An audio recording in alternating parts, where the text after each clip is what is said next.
दोस्तों, आप तमाम लोग जानते हैं कि देश भर में सीए कानून को लागू कर दिया गया है। कल रमज़ान के दिन, रमज़ान से के महीने की शुरुआत के पहले ही दिन इस कानून को लागू कर दिया गया। आप तमाम लोग जानते हैं कि इस कानून के तहत भारत जो मुल्क है, उस मुल्क के अंदर 3 मुल्कों के 6 धर्मों के लोगों को नागरिकता दी जा सकती है, जिनमें हिंदू समुदाय है।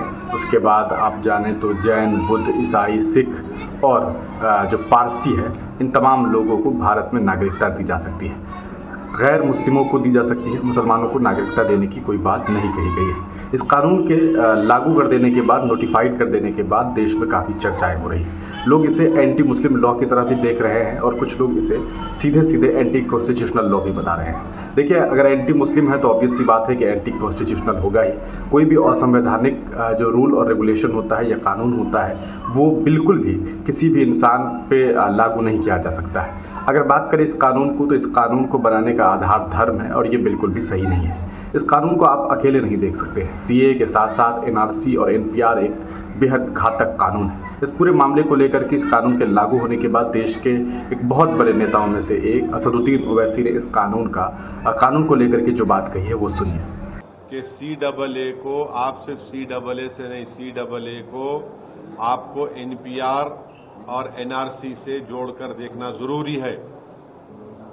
क्या अमित शाह पार्लियामेंट में मेरा नाम लेकर नहीं कहे थे कि ओवैसी जी NPR NRC भी आएगा?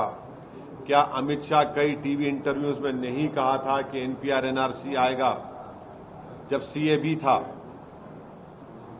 बाद में CAA वो एक्ट हो गया, वो जब CAB बिल था, जब उनका ऑन रिकॉर्ड इंटरव्यू है, पार्लियामेंट में उन्होंने कहा है। तो ये सब एक धुआं है और ये कोशिश कर रहे हैं कि असल इनका मकसद क्या है कि देश में NPR हो, NRC हो।